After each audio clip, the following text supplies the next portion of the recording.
अचानक शाओमेई ने तैयार रखी हुई सिगार उठा ली और एक ही वार में वकील के चेहरे पर गहरी चोट कर दी।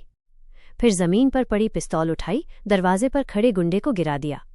बाकी गुंडे जब तक अंदर पहुंचते, शाओमेई पहले ही विंड पाइप से ऊपर चढ़ चुकी थी। किलर गैंग ने छत की ओर अंधाधुंध गोलियां चलाईं, लेकिन शाओमेई लोहे की बीम पर चलते हुए उनसे बच निकली। तभी उसकी नज़र पानी की स्प्रिंकलर वाल्व पर पड़ी। वो दौड़कर पहुंची और तुरंत वाल्व खोल दिया।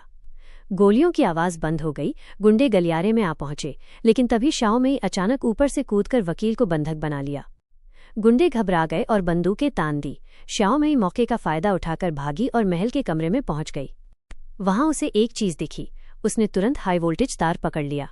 जैसे ही पीछे से गुंडे दौड़कर आए, उसने तार जमीन पर फेंक दिया।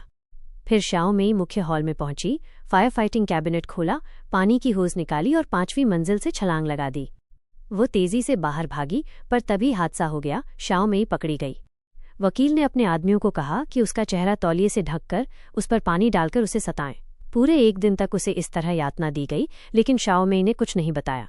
फिर वकील ने हाथ बांधने का आदेश दिया। चादर से रस्सी बनाई गई और उसके गले में डालकर उसे टांग दिया गया।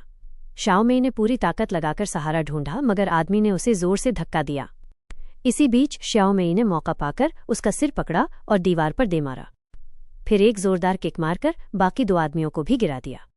लोहे की प्लेट से रस्सी काट डाली, ट्रे उठाकर दोनों गुंडों पर जमकर बरसी।